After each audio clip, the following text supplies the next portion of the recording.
Donc bonjour, nouvelle vidéo de poker. On va parler de l'iGame et du tilt. Donc lorsqu'on joue, on est confronté, on doit utiliser nos connaissances, nos compétences. Il faut que nos compétences soient supérieures aux compétences des joueurs que l'on joue.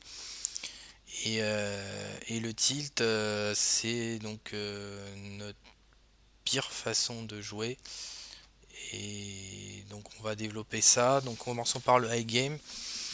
Donc le high game, c'est notre meilleure façon de jouer. C'est la meilleure façon qu'on a de jouer. Donc le but, c'est vraiment donc comme je disais qu'elle soit supérieure aux joueurs que l'on a en face. Pour battre ces joueurs, il faut certaines compétences. Donc il faut les avoir, sinon bah, on se fait own. Et il y a plusieurs, disons, niveaux de game.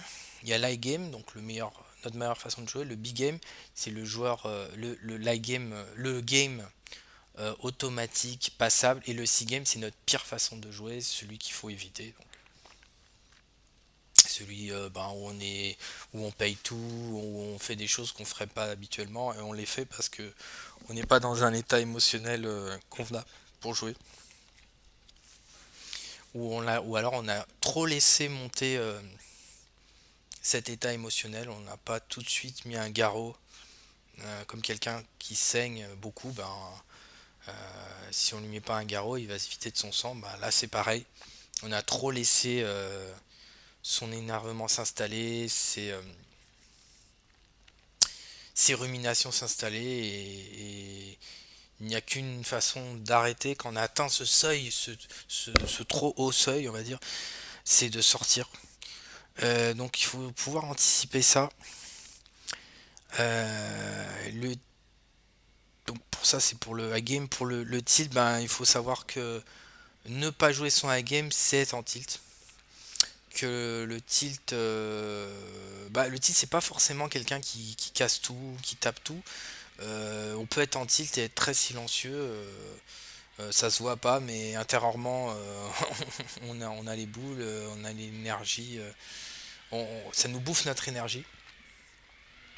Donc il y a une façon de faire, c'est pas de faire ce qu'on fait pas d'habitude, c'est de s'arrêter tout simplement, se dire que bah si dans 5 minutes on n'est pas calmé, bah il faut s'arrêter. Donc ça c'est un bon moyen. Puis aussi respirer, sentir vraiment à tout moment pendant la session, il faut qu'on soit capable de savoir si on est énervé et se poser la question, est-ce que je suis énervé, pourquoi je suis énervé, voilà. Et respirer et se recentrer sur son jeu, sur son high game, très important. Donc le tilt bah, détruit la confiance, détruit notre envie d'apprendre. Bah forcément, quand on est dans un mauvais état émotionnel, on n'a pas envie de, bah, comme dans tout dans la vie, hein, quand on n'est pas bien, on n'a pas envie de rencontrer les gens, on n'a pas envie de jouer, on refuse toute action, voilà, soit par peur, soit par démotivation. Donc voilà, donc j'ai fait une vidéo vraiment succincte donc sur le tilt et le high game. Et je vous dis à la prochaine pour une prochaine vidéo. Salut!